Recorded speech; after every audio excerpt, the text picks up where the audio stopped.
invite the first proposition speaker to begin his speech. Here. Just making sure everyone can hear me. Yep, all good.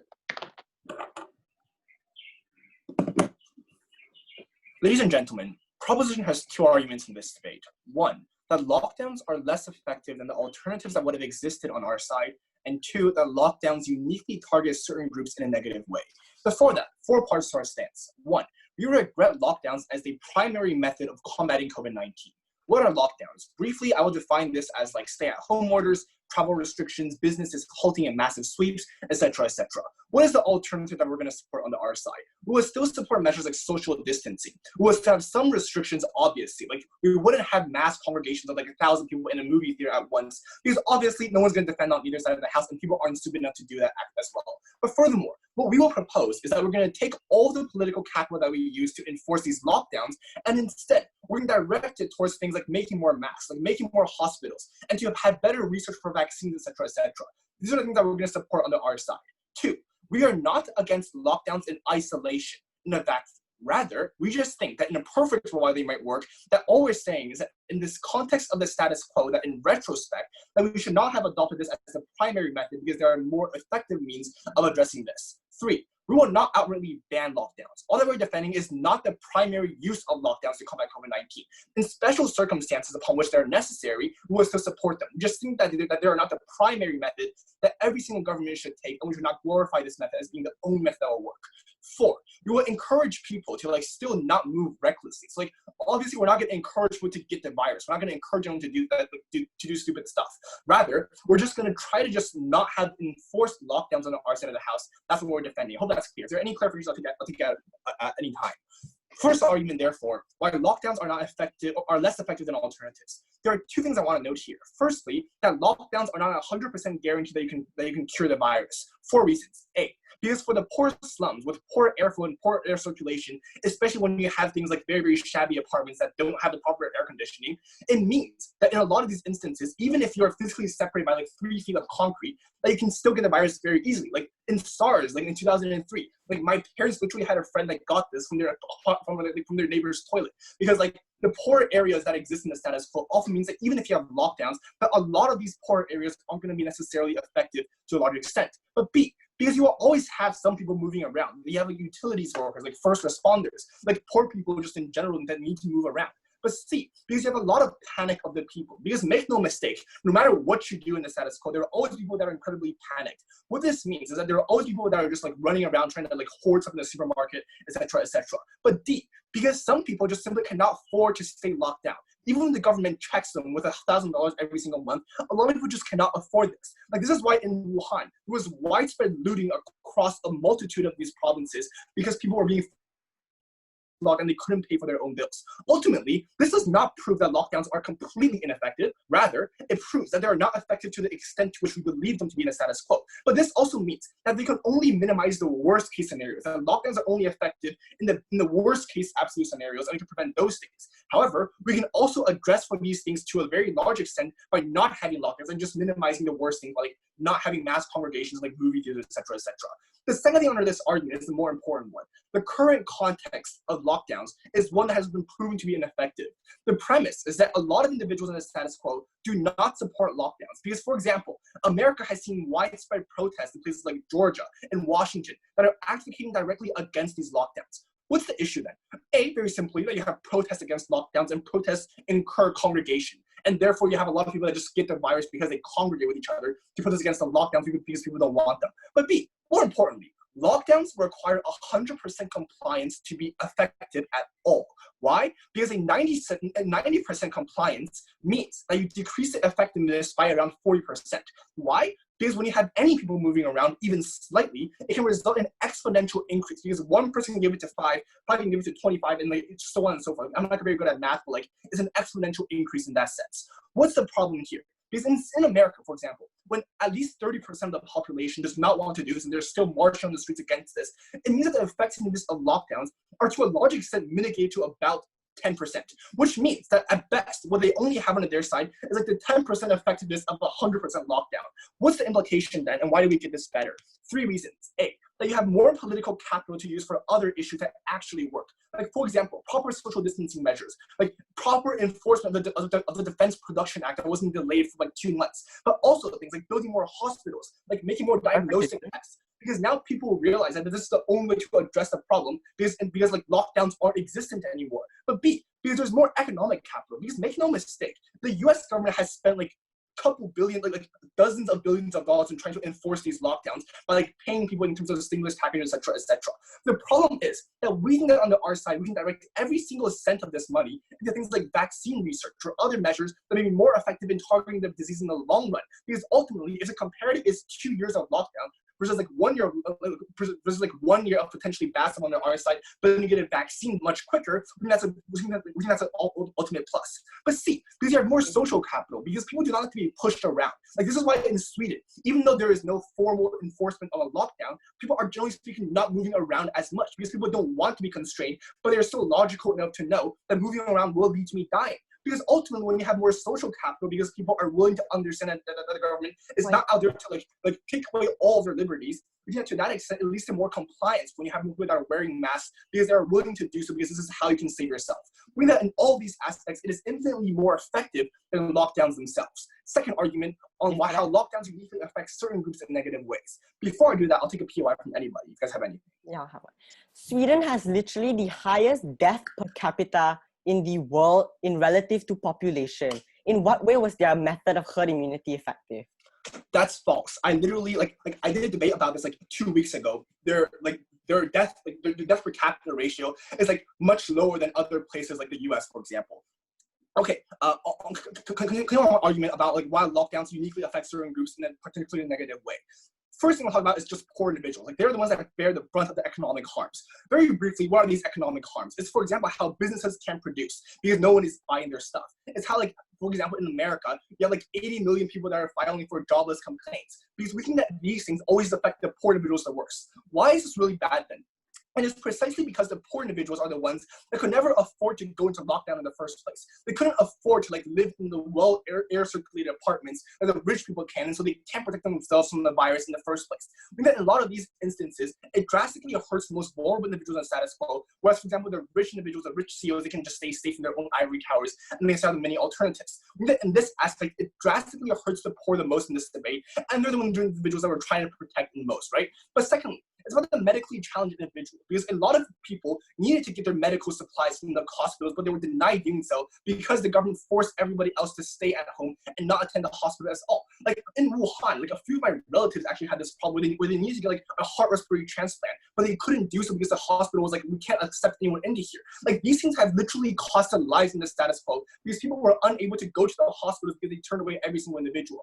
We know in these instances that when you hurt these individuals that like need these things to survive, that it creates many more harms than the positives that you could ever get from a lockdown. For all of those reasons, we're incredibly proud to propose. Here. I thank first proposition speaker for his speech. And now to open the case for opposition, can I invite first op? Here.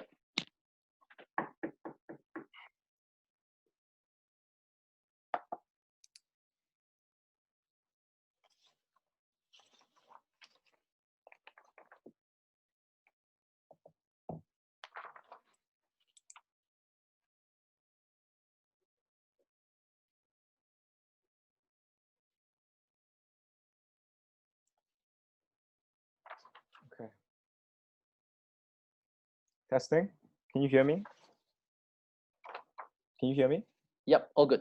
All right, thanks. Okay. Mr. Speaker, I've never seen a speech that wanted to support lockdowns so badly but couldn't just because of the purpose of the motion. We're going to argue against every single one of his arguments, first through my rebuttals, all right? So I would just like to attack the convoluted amount of concessions that the first speaker made in his speech. So the first thing about attacking the model is that instead of a lockdown, by the way, they never gave any form of like main strategy other than just saying the lockdown was ineffective. But also them saying that you can build hospitals in a day is not something that every country can do. I think it requires a lot of capital in a country like China where you can have an authoritative state and where you can institute a lockdown in the first place to make sure that construction can go properly. Their ideas about implementing more infrastructure can only happen in the instances of a lockdown. But also, I argue against all of the substantive that he wanted to prove about how it was an illegitimate method and it doesn't save maximum utility of lives. It is impossible for any side of the house to perpetrate an idea of a full guarantee that will save every kind of life. But the ideas that he perpetrated about specific instances of Wuhan, let us engage with them now. So if it is true that there were certain things like looting in the streets of Wuhan, what exactly does proposition think will happen if you don't have the lockdown, right? Because notice that with the provision of the lockdown, I know who is looting. I know who is not supposed to be on the streets because the police and law enforcement can easily see who is in their homes and who is not allowed to be, right? That allows us to continue law enforcement much easier. But also, it was a complete squirrely of the motion. So by the very concession of saying they will support social isolation, I think this means to a very extent, they do agree that people distancing themselves is better. First thing to understand is, how are your businesses going to get people to come back to work if your government is telling people that we think the virus is going to kill you? Why would people even want to go back to work if they know the virus could kill them in the end? Last thing, about how they talked about these convoluted ideas about America and how the people don't like protests and how protests arise. Maybe it is true that protests have happened in America, but it is only in the 20 states in which state governments have overturned federal rule to overturn the lockdown. In states where they did not do this, people followed the lockdown. That is an incentive that we are willing to push. If 70% legitimacy means that a 40% increase in COVID-19, they have to defend the fact that on the net, their side has far more infections on lockdown. The people who are pushing for lockdown, ladies and gentlemen, are the most privileged in society. It is your conservative, it is the people who care about money, it is the people who are rich, who can afford to stay in houses, who do not see the severity of not wanting to be in the lockdown. There is a reason the lockdown allows us all to be safe and sound, allows us all to be here, because of the fact that governments of the world were not negligent enough to think that they could just erase the virus by letting people build herd immunity.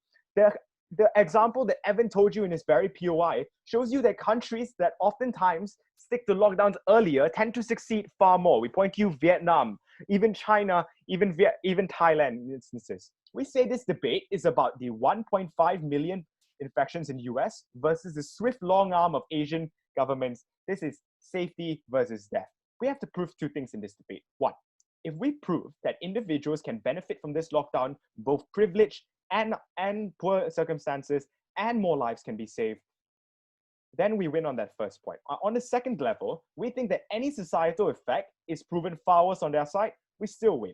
We say that lockdowns constitute everything from like restriction controls. We would still allow things like essential provisions, or even in the worst cases, governments delivering food to your doorsteps. We are still having things like stimulus packages. So I think not all businesses will die. We will still have the ability to push for funding and grants to these businesses. The other side has to defend a government that downplays the spread of the coronavirus. If they say they want to make everyone go back to work, they have to have a government that's also willing to institute everyone to downplay the virus so they can go back to work. A few points. First point, the absence of lockdowns leaves lives of millions vulnerable to the specter of the pandemic. First thing, about the nature of the COVID-19 virus. The nature of the virus is unknown and unpredictable. There are varying metrics of safety that we are changing day to day. One day, we are 6 feet apart and that's safe. The next day, it could be 12 feet apart. We think there's also new knowledge about super spreaders every day and the length by which the virus can stay on certain surfaces like wood and aluminium at differing ratios. This means that we don't know much about the virus, therefore it is better to err on the side of caution. The unique premise that a lockdown can give to you is this. In a lockdown, it is a government mandated effect. Most individuals who were implemented on the lockdown will definitely follow it. This means that you have the reduction on the amount of individuals on the road that makes it much easier for you to track down who exactly has the virus and who doesn't. Because the way in which they can test individuals who have the virus is if one individual goes to the hospital and he tells you where he was at what time, therefore you can track those individuals much easier. It becomes far harder to do that if all of those individuals are ping-ponging around the country, unable for you to track. We say within the time that they're ping-ponging around the country, they can infect far more individuals. This leads to another level of how it creates irreversible damage with no consent. not every individual consents to you having the coronavirus and you coming to their house. Not every individual can make that informed amount of consent if the government does not advocate how specifically harmful the coronavirus can be. We say that when the time comes that a country like Brazil decides to implement lockdown, at that point, it's already too late, right? The lives that you have lost can never hope to come back.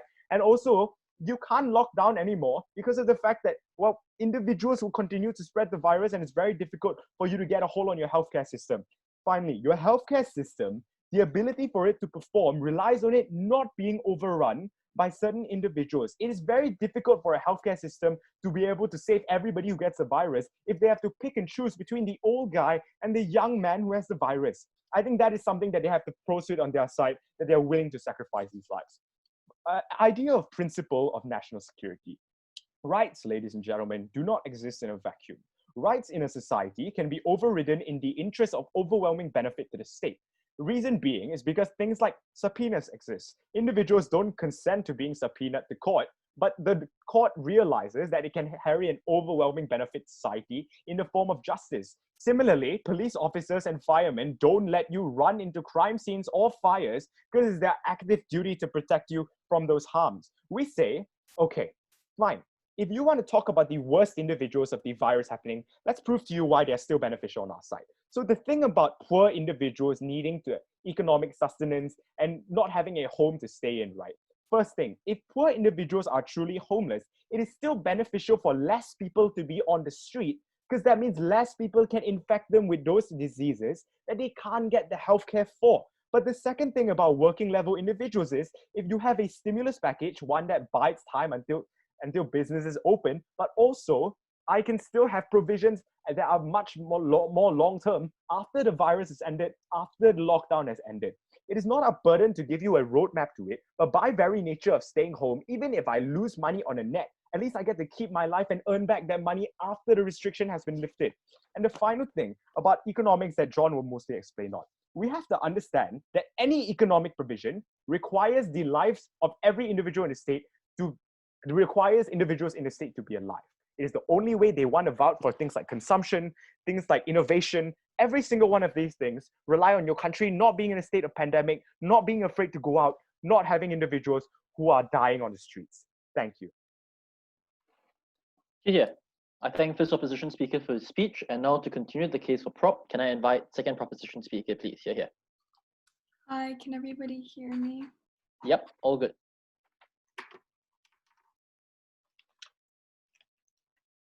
I think it was extremely unfair to opposition to come up here and say that proposition has the burden to defend a world in which everybody is just running around. Governments have no sense about whether or not individuals should be congregating in gatherings of over 100 people and all these things. Because I think a lockdown is a number of is a number of things, and we're going to characterize it with some criteria. Firstly, it looks like people being ordered to stay at home, and if not, literally being harassed for leaving their house door and things like that. Secondly, it looks like assemblies being limited so intensely to the point in which you're either in confinement with only your family for the duration of the lockdown, or congregations are limited to a single digit threshold. So they're intensely limited. Thirdly, it looks like businesses and activities all forced to close, even if they don't constitute large assemblies and they wish to remain open.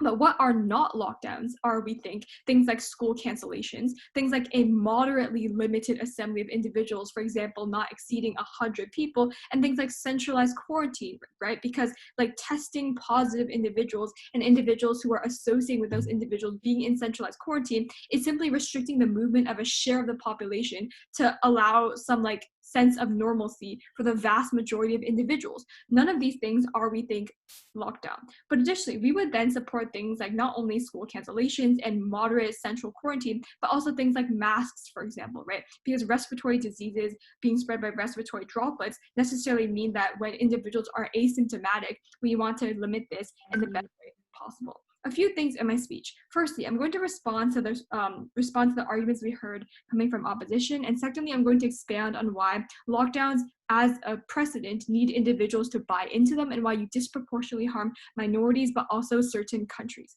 Firstly then, LO comes up here and tells us that, oh, because of lockdown, we know who is, for example, looting in the case of Wuhan. But look, I think that we easily solve for looting in general under our side, because Johnny spent a good deal of time telling you why these circumstances make individuals so desperate to the point in which they can't work, they can't support themselves or their families, that they need to resort to things like looting in the first place. But additionally then, I think it's important to note that different areas have a different sort of concentration of resources that they have. Given the fact that in Wuhan, you had a deficit of resources that people then were trying desperately in order to gain more, when in other provinces, you literally have like vacant hospitals in the middle of winter, we think simply distributing these and allowing individuals to have access to these across different provinces necessarily means that you wouldn't get looting there either. But secondly, it tells that, oh, because people are vulnerable to the pandemic and the nature is unknown, that we necessarily need to err on the side of caution, and it's like worse if people are running around. I would note that firstly, even given the lockdown situation, what we've seen is literally like a counterintuitive measure in which individuals are so disillusioned by literally having their freedom of movement restricted to the point in which you're harassed for exiting your front door. You have things like humongous congregations of people in London, in Australia, and in Stuttgart, because people are flocking into the streets to protest the fact that they're being limited in this way. And this is going to lead into the fact of my extension about why lockdowns as a primary strategy are only as successful as the public is receptive.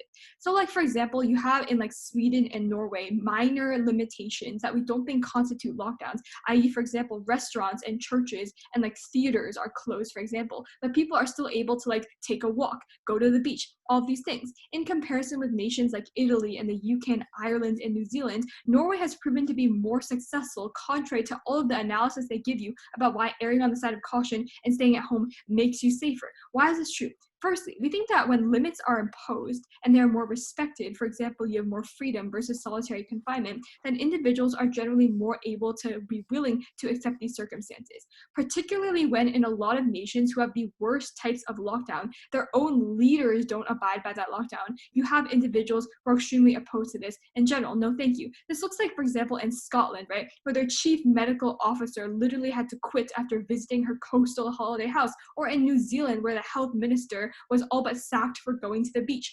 People are disillusioned because the lockdown lifestyle is so hard to maintain and like sustain in and of itself, that when even officials can't necessarily abide by it 100% of the time, there's even less of a reason for ordinary individuals to conform. Compare this to the measures that we have under our side that are like heralded more as being the primary strategy. For example, like large scale mask wearing or like universal mask wearing, things like more updated hospital facilities and more access to hospitals and all of these things. We think that these are things that are generally more digestible by a public, which necessarily means that there's going to be less backlash when even leaders can't do this, because it is the most dangerous, no thank you, or I'll take you in a minute, under their side of the house, when people don't see sense in the rules. This is when you necessarily have the spread of coronavirus on a large scale because they disregard the most important parts of, for example, lockdown procedures, and we think that is the most harmful on their side of the house. I'll take a point. Most governments in the world can institute a lockdown while carefully explaining it to their citizens and also providing things like measures to make sure that the lockdown does not persist. How does the disillusionment of individuals compare to the fact that more individuals on the net are infected on your side? I literally gave like a 3-minute example as to why an area with a lesser limited like lockdown necessarily has less infections than areas like New Zealand or Scotland. And precisely because no matter how long the government sits down trying to explain the necessity, people only are affected by what viscerally affects them, which is to say they can't go to work.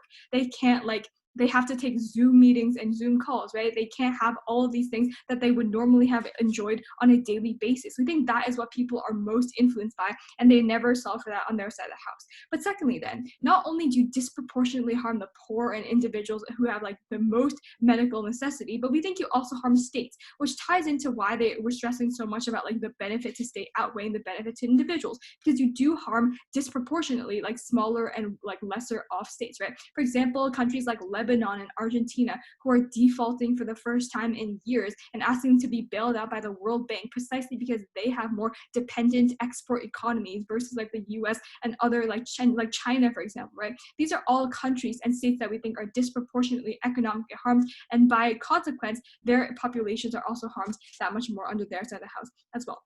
But moreover, right, especially in terms of extremely strict like travel regulations and bans, already told you why on their side of the house, you're less likely to have individuals and governments who are willing to cooperate with one another in like lockdown, because you create this protectionist, like isolationist mindset that necessarily means that a lot of countries, perhaps with extra resources and vacant hospitals like we saw in Wuhan and surrounding provinces, aren't willing in order to have different nations and different citizens come in and be treated. This is where under their side we think you have a spread of a virus when literally people who need access to hospitals aren't able to access hospitals at all because there's an insufficient amount in their immediate area, because likely they are under lockdown, they're unable to move and all of these things. And then it becomes up to a matter of just like toughing it out on your own. And we think that is extremely harmful when these individuals then are harmed that much more.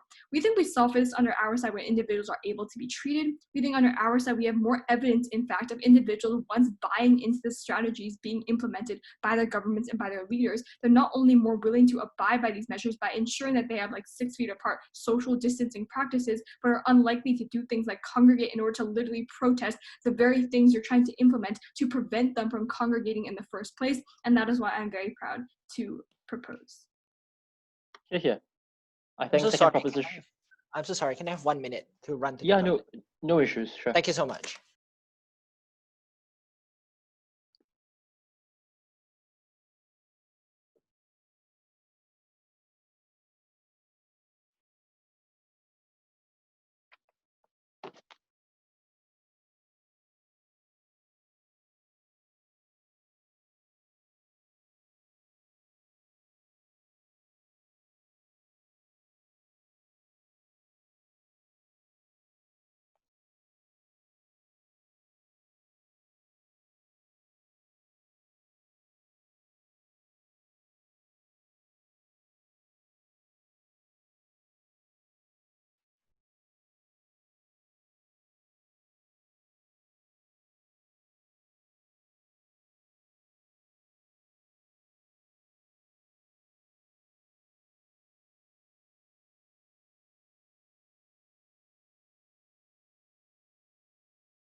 Just curious, Team Malaysia, has the lockdown in your country been lifted? No, right? No, it will be lifted. Still on, yeah? Yeah. Yeah, commiserations, everyone. Same here in Singapore.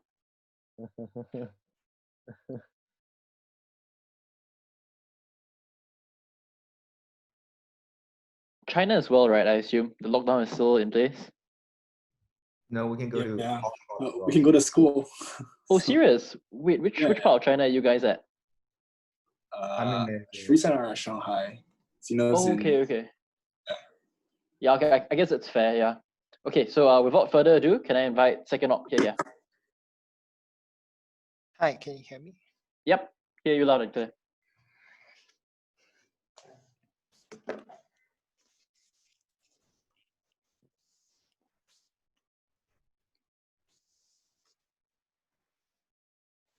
Mr. Speaker, for the team that wanted to protect the economy, what they did was instrumentalize the poor as battering rams for that economy. For the team that wanted to protect the welfare of citizens on the ground, they left millions vulnerable to the consequences of this virus that is largely unknown to us. For the team who wanted to fight for long-term recovery of the country, they would overwhelm the hospital system, leaving even more people desperate and jeopardize the welfare of society as a whole. At a point at which Anthony Fauci says we can prevent thousands of unnecessary deaths through lockdowns, we're very proud to oppose, right? This is a debate about Brazil, in which we see over 40,000 deaths as compared to New Zealand, which has seen 6 days in a row of 0 cases because of the preventative measures and lockdowns they took. This is a debate about the United States, in which there's 100,000 of infection as compared to Malaysia, which has seen double digits, right? I'm firstly going to go into a few pieces of rebuttal. What I wanted to say is that they support vaccines whatsoever.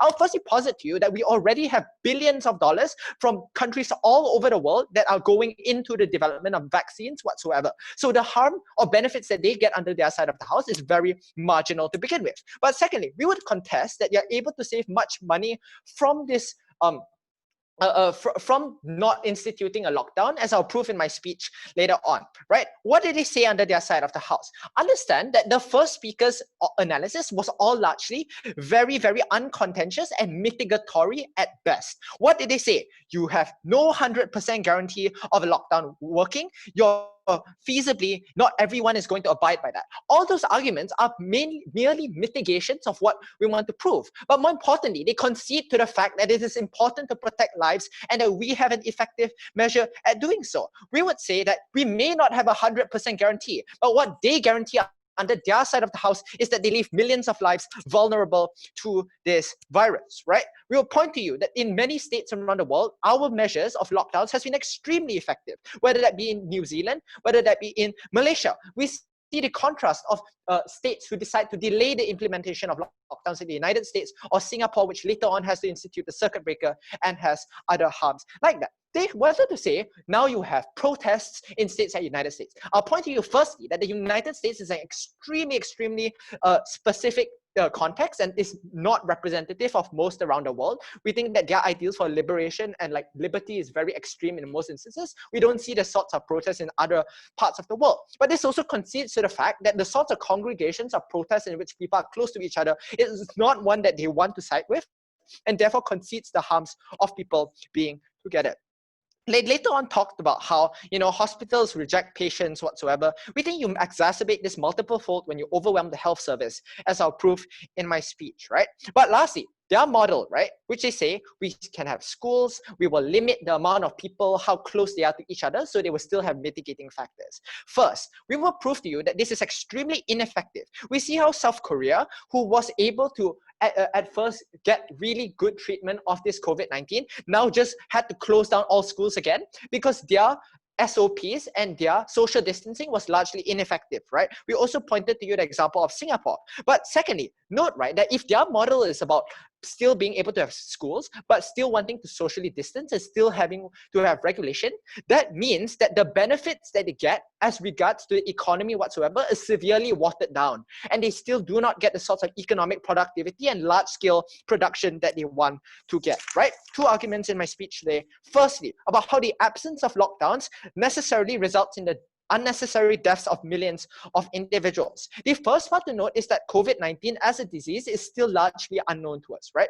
So we still do not know whether 6 feet is enough to separate us. A report just came out 2 days ago that 12 feet was sufficient. Secondly, it's about super spreaders, right? But thirdly, it also sticks on materials whatsoever. And it's very, very difficult if you do not implement a lockdown to rely on things like social distancing that has proven ineffective in countries like South Korea, like Philippines, whatsoever. But more importantly, right, these sorts of things, like you do not at all take into consideration things like asymptomatic patients, right, that also constitute a vast majority of the super spreaders who could spread the disease. Therefore, lockdowns are the unique and exclusive preventative measure to prevent the spread of the virus. Why is this? Because government-mandated movement control is able to use great force through things like the police and military to impose things like curfews, interstate travel. This can never happen under their side of the house when all of these actions are unregulated. And that manifests itself in the present context that we see. We say social distancing is not sufficient. They cannot win on this point. What is the impact of this? Number one, millions are unaffected, and taking into consideration that COVID-19 is a virus that results in a 10% death rate in many countries such as the UK and Italy. That means that you have many unnecessary deaths. But secondly, many people are also innocent and never consented to these harms. So even if you as an individual consented with a knowledge of the virus and went out, if you come home and you live with your parents, they never consented to those harms, and the spillover effects you can have are very detrimental, right? But thirdly, you overwhelm the healthcare system. Now, nurses and doctors are also infected. You also get less provision for people with cancer and all those other things they wanted to talk about because we were unable to flatten the curve. You overwhelm our services, right? But here's another thing to note. There's a more of a lack of alternatives under their side of the house. What does this mean? Even though we think more people are going to be economically deprived, the way in which they can manage their finances or try to earn little bits of income through things like selling a few goods is still more choice than the fact that COVID-19, and if you're infected with it, literally only lets you rely on your immune system and the chance of you surviving. And the fact that it has such a high rate of mortality means these people are stripped of their ability to live. But secondly, and this contends with their whole argument on economy whatsoever, right? That the absence of lockdowns enables for the economic exploitation of the masses. I think firstly, it is no surprise that the ones advocating for the lockdown are rich and powerful individuals like Bezos and Musk, right? We think it was a mischaracterization under their side of the house to say that poor individuals or people of the working class necessarily wanted to go out and work. I'll prove to you in multiple examples. Firstly, when Trump decided to sign the act in which he wanted to open meat plants again, workers were literally faced with the decision between whether or not they wanted to keep their jobs or be axed from their jobs if they do not come to work. Many of them decided not to go because they were afraid, because they were afraid that they'll contract the virus, which might not only kill them, but kill the rest of their family, right? We do not think it is justified to use these workers as battering rams for the economy. Many Amazon workers also opposed this move and said that why on earth must workers have to choose between keeping their jobs and death? That is why in Canada, right, Justin Trudeau wants to give like a monetary remuneration to many workers, even though they do not go to work, right? Here's the problem, Mr. Speaker, because if all they wanted to care about was the economy, understand that you need health as a precursor to having a sustainable economy. What does this mean? In a world in which you do not take lockdown measures, it is likely that many of your economic productive sectors are deprived of resources. Not only are they deprived of scientists, college professors, and all these sorts of individuals who are instrumental to development, but we also think that secondly, right, you also need to be in a good psychological mindset and one in which you have confidence in the market in order to have economic productivity. They lose all of this in a world in which people are literally dying in the masses when people do not spend money on goods and when they are riddled with insecurity. What that then means is that in government's best case scenario, maybe they have marginal economic benefit, but that comes at the cost of sacrificing the lives of millions. But on top of that, the economic benefit is very marginal. For those reasons, we're very, very proud to oppose. Here. I thank second opposition speaker for his speech. And now to conclude the constructive segment of Prop's case, can I invite third Prop? Here.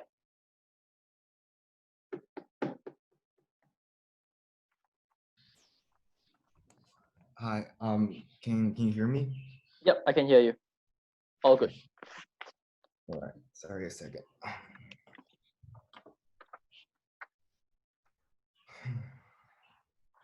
It is not a government's right to dictate who to live under the pandemic of COVID-19. It is not the government's right to say that if you're from a poor family, if you do not have money from the lockdown, you do not deserve life other than the other one might be affected because people who don't obey lockdowns go running around on the street. It is not the right of the government to deny someone who have long-term kidney problems from access to hospitals during the lockdown because they think that the impact that this individual brings on the grand cost of stopping or suspending the virus is more important. This is not within what the government, this is not what the government should dictate. This right should belong to the people. This is why we support the principle of self-protection as the primary response in terms of the pandemics like COVID-19 instead of grand lockdowns. So 3 questions in this debate. Number 1, the context of this debate and what is lockdown going to look like for the vast majority of countries. Second of all, on the economy, and third of all, on the areas that are being locked down, such as Wuhan in the very first place. But before we move on to these questions, what do lockdowns look like? Number 1, it probably looks like there's literally police outside your home tell you that you shouldn't leave your neighborhood. Number 2, it means that the government might tell you that you shouldn't leave. Once you leave your house, you need to fill a lot of paperwork. It also means that they probably just won't let you leave your neighborhood no matter what, and especially when you're having fever. But this does not mean that we would let people who are tested positive to literally walk on the streets, because we think these people need to be kept in hospitals. This is not a lockdown. This is giving them the treatment. So the 3 questions in this debate, the context of this debate. Number 1, people don't want to die. Number 2, people don't want to be constrained. I think this is very simple, right? Because people will see lockdown not as a protection once their government tells them that you shouldn't leave your home, because they see their government as restricting their freedom. there wasn't even a lockdown during a war telling everyone you shouldn't leave your home. They put police outside of a war. So they think this is a very, very drastic act. They don't think this act as a government protection. But second of all, is because they don't understand the severity of this pandemic. Like the US government or whatever government spends too much time politicalizing these viruses instead of telling really people what does it mean to get this virus. You probably would die in 14 days. It probably also there is really no symptom. It's an asymptom kind of pandemic. We think we would rather spend money on telling people these information rather than letting them lock down and think that it's the government fault that they're kept in their houses. So what it does is this turns out for the vast majority of countries. This looks like protest in not only US, as the opposition is trying to claim, these protests are literally everywhere in all countries that prioritize individual freedom. This looks like protests in London, in Germany, and literally in all Europe, Australia, and America. And all of these protests just render lockdown inefficient because the people who don't go to these protests are people who would also stay at home without a lockdown. This means that the number of people who get the virus are still increasing with this lockdown because they would rather to go down a protest. And once there is protest, even if it's just 5% of the people wandering on the street, it still means that the general effect of the lockdown is decreased to a very large extent on the opposition house. But number two, it is also because the COVID-19 is for a lot of times a symptom. This means that even if there is a lockdown in the United Kingdom after they realize the virus is severe, we still see people on the beach on a sunny day because they think a symptom means that they can just go wander around. But these things, apparently, they don't have sufficient knowledge on the virus, even if there is a lockdown, is not effective enough. I'm sure I'll take a POI at this moment. So if you claim that the protests in the United States are proof that individuals have active will to go out and don't want the lockdown, then can you explain to me why is it that in the United States you have one of the highest infection rates in the world? How is that beneficial? First of all, US has a high infection rate because it spends too much time politicalizing the virus rather than warning the people about the virus or actually finding ways to solve the problem. And even if there is a lockdown, even in states with a lockdown, there is protests going on because people don't want to be kept in their homes. Like poor families are literally dying because they are paid on wages, not on salaries, don't have a consistent payment. And not everyone's home is on Beverly Hills. We can just go to the swimming pool during the lockdown. Like these are the reasons, not because there wasn't a lockdown in place, but because even if there is, people don't follow these rules of the lockdown. But the third of all is the alternative that we would want to put forward. Number one is the alternative of self-protection. Look, even if it's the United States, which is seen as one of the most powerful countries, we're seeing that government don't have the capacity to protect you. It's relied on yourself. Without a lockdown policy, you still have completely freedom to choose to stay in your home, to not go to the most crowded areas, to go to work and following the rules of social distancing when only needed. We think these are things that don't need a lockdown to be implemented. We think the government should tell people to protect themselves rather than relying on a not very reliable government in the first place. But second, it's heavily invested in things like masks, in things like demonstrating to the public how severe the pandemic is, in promotion of the pandemic, instead of blaming it as a Chinese virus, like a lot of developed countries are trying to do. These are the alternatives that we would like to push forward. Protect yourself in terms of the crisis because there is no government to save your ass. The second argument in this debate, the question is economy. Because poor families literally live on their wages. A lockdown is killing them. And the poor communities are not really the most ideal community for a lockdown. There is literally, you can literally get affected because of the neighborhood above you or right next to you. Second of all, this was never responded to by proposition. Second of all, it is also about small countries. This looks like Singapore, this looks like Switzerland. They don't have the political or economic capacity to afford a lockdown. So what Singapore is doing is to tell the people that we don't have enough medical resources for all of you. You better protect yourself. You can stay at home, you should wear a mask, you should follow the rules of social distancing, but we will not enforce a strict lockdown as China did for Wuhan and for the rest of the cities. And we think that the case for Singapore proves that without a lockdown, it might as well work, as long as the government stressed the argument of self-protection enough. But the third of all, opposition tells us, well, you're burdening the healthcare system. But this is contingent on the fact that people would want to wander around without a lockdown. This is not true, because when Boris Johnson said that, well, there is no government, UK government to save your ass, the people that are on the streets in UK in a crowded areas actually decrease. It's because people don't want to be constrained. However, they still don't want to lose their lives because of this. But when they see that the government aren't really protecting them or constraining them, they decided to take this back into their hand. This is what we are supporting aside proposition. And the third question, which the other side never succeeded to engage with was the areas that are being locked down. Statistically speaking, China is a successful case, but that is because all statistics of Wuhan are not included in a grand data set. They denied access of foreign journalists to Wuhan. They were not reporting any of the statistics, like probably 10 cases, they only report 5. Why is this the case? Because they denied people the access to hospitals. There weren't enough medical resources within Wuhan to ensure that people that are within the lockdown do get cured. This means that people literally die in their houses. Like an individual returning from hospitals realized that the other 4 members of his family all died. But this also means that if you have some other kind of long-term diseases, if you just get a regular fever, you still can't go to the hospitals. And if Wuhan counted all the statistics, all the deaths that are caused because we denied the rest of these diseases to go to hospitals, then that number is probably far more than the COVID-19. Again, we do think that, sure, there is a risk that you will be affected, you will infect other people when you don't follow the rules of lockdown. But we think this right is within the hands of citizens. They should decide how they should protect themselves. When they have a disease, they would have a right to go to hospitals. In February, the hospitals in other provinces in China are literally vacant, but the lockdown means that people in Wuhan do not have access to these hospitals. When the government do not have enough medical resources for the area that is being locked down, when the government do not have enough capacity to protect you, we say you need to protect yourself. It is the murder of the government if they implement the lockdown in a not successful case, when they don't have enough medical resources, and when the people believe in ideas such as individualism and in the Western societies. Very proud to propose. Here. I thank the proposition speaker for his speech, and now to conclude the constructive segment of this debate, can I invite third opposition speaker, please? Here.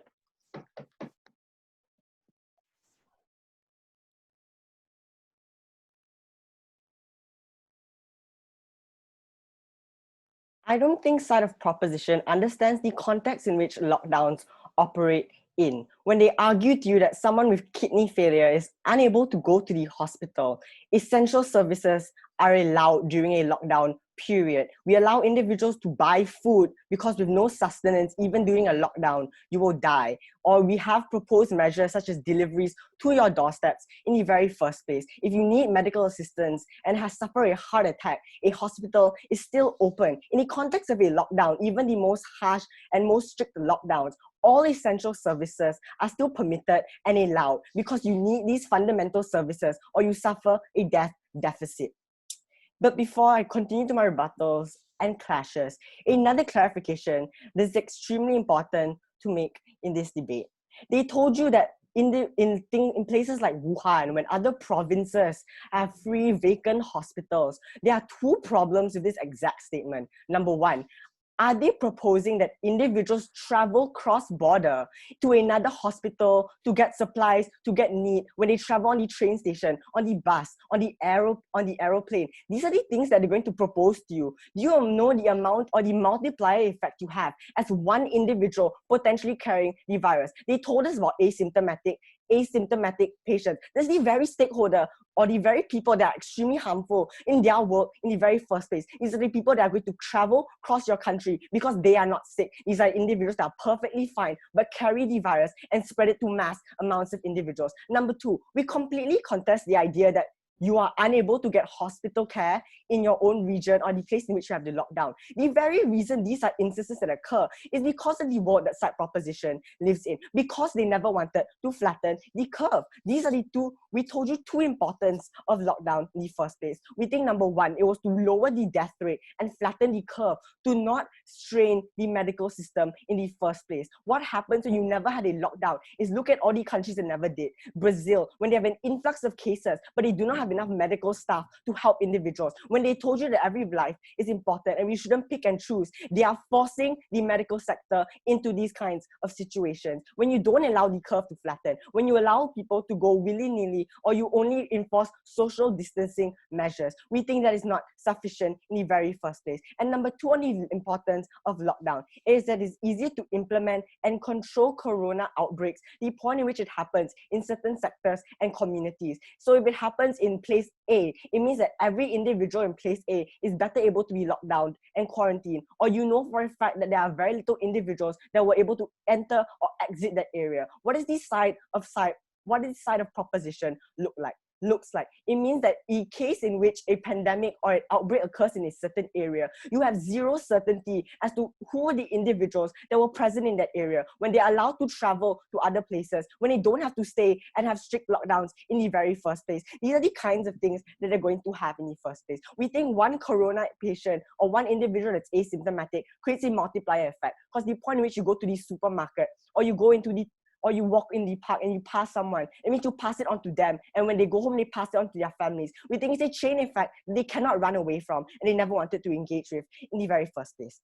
Now I'll move on to my arguments with my rebuttals integrated in them. They told us they don't have to defend super spreading events like 100 people event in their world because they can have measures in the first place. We agree, we don't push that context in that to them in every instance. What they have to defend is the possibility of it happening. The point in which you're lax with your lockdowns, the point in which you allow people to communicate and interact with people, even if it's not on a 100% scale. They have to argue that it's hard to impose a lockdown, the point in which you don't have police officers in a 5-kilometer radius to monitor your movements. We think they have to defend the possibility of an outbreak or a super spreading event happening in the first place. What then did they propose to us? They told us that no, because of the mass amounts of backlash that people face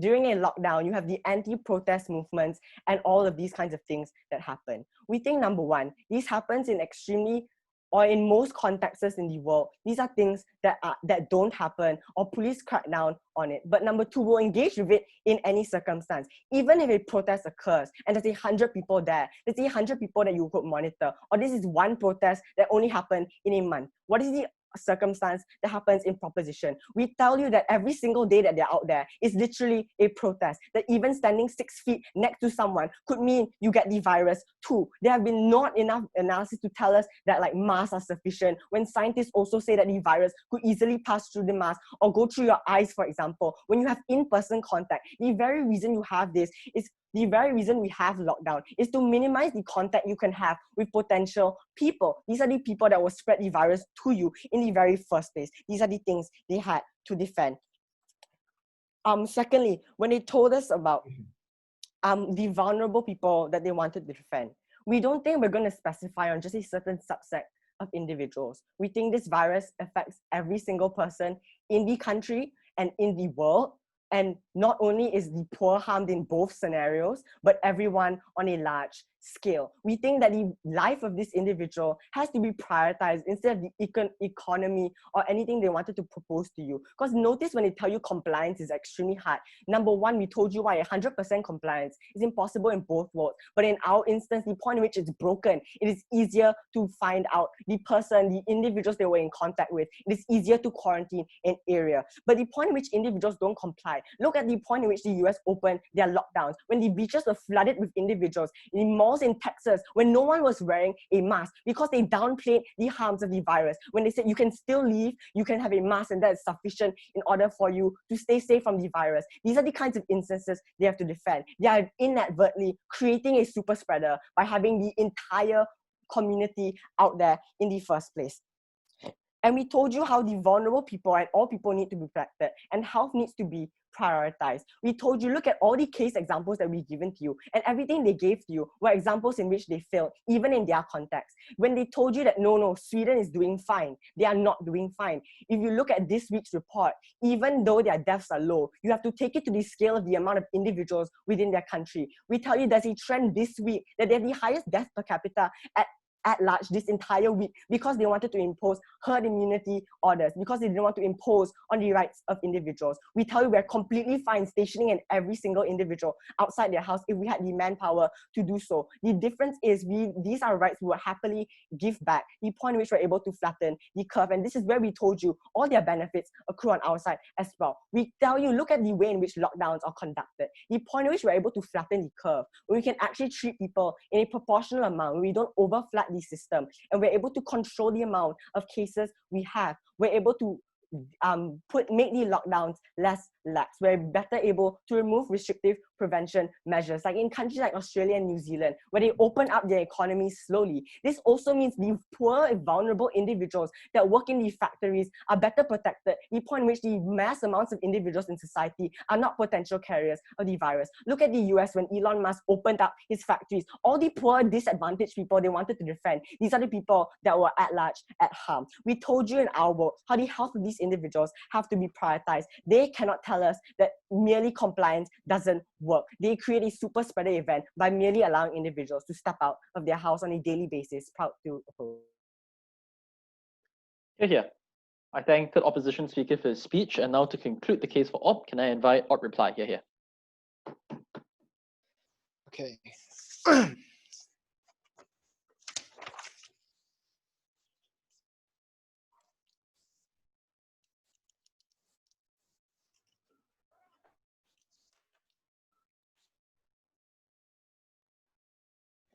Mr. Speaker, I'm going to make this adjudication very simple for you. 3 issues. First, health. Second, economy. Third, freedom. First, who better controls the spread of the virus and the deaths of millions of individuals? What we heard from side of government is that, number one, lockdowns are not absolute. We told you in response that no policy has a 100% guarantee, but it is about what we are willing to enforce to try take a preventative measure. We told you that the only guarantee under their side of the house is that they literally only rely on the goodwill of individuals to defend for themselves, and they literally rely on the goodwill of this most infectious virus we've seen in the 21st century from spreading throughout society and killing millions of individuals. But here's the contradiction. They said lockdowns are not enough, but you know what's enough? Information campaigns, because people can protect themselves. Mr. Speaker, this makes no sense. In a world in which they think lockdowns do not work, how is it that we can rely on literal political consciousness of individuals to be able to do that? They support things like social distancing that we proved to you. It's the very reason why a country like South Korea, who was able to first mitigate the effects of COVID with lockdowns, later had to retract on their policy and now have banned schools again because their masks and because their social distancing had failed. We furthermore went and told you and realized that these argumentation were not contested.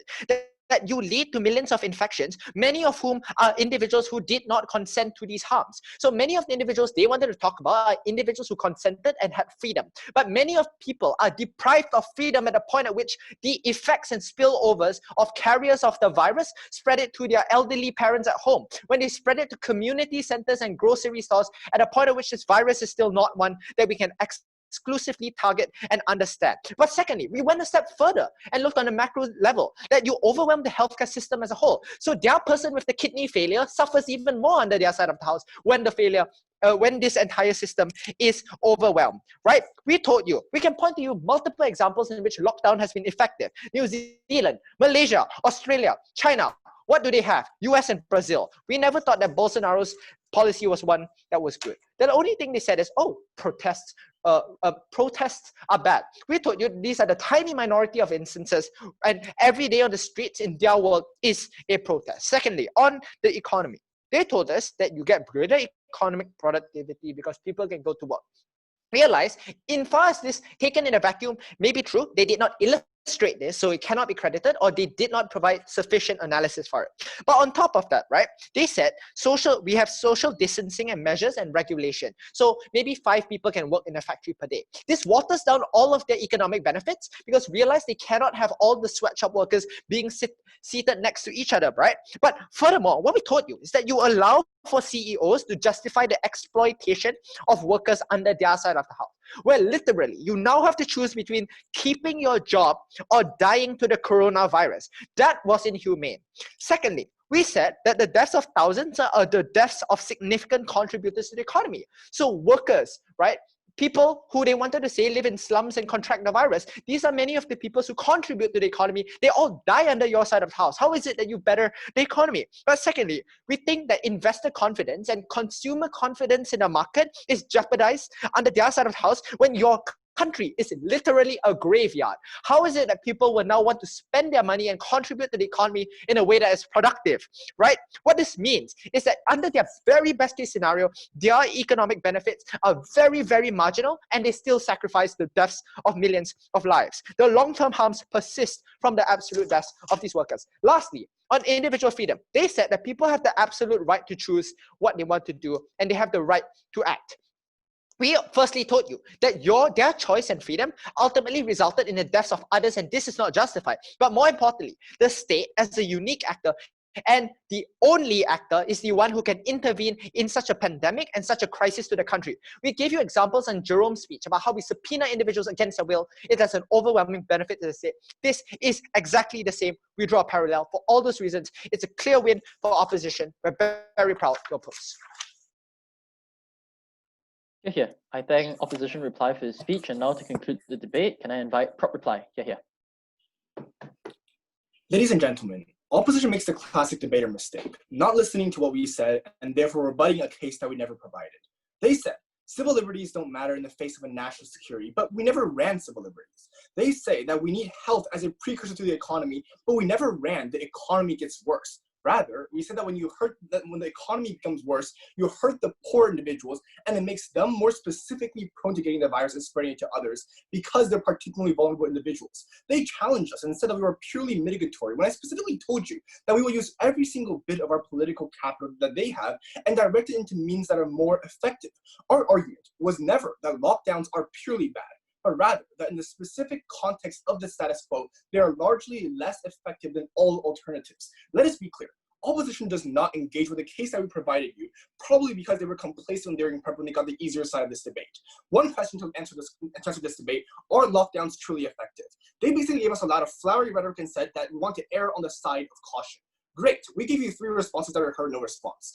1, that in the majority of instances, lockdowns aren't effective, particularly in the status quo, because we told you through 4 reasons why this is true. That A, you have like essentially cage homes where you're literally living only 3 feet apart from everybody else. And these instances, we're not sure why lockdown works. We told you that when you still have a lot of individuals like utility workers that are forced to go out there and still work every single day, that lockdowns don't work. We told you that when you just simply have a lot of panic because people are hoarding supplies in the supermarket, that lockdowns aren't necessarily the most effective. And we lastly told you that you just have a lot of individuals that simply cannot afford to stay at home and stay under lockdown.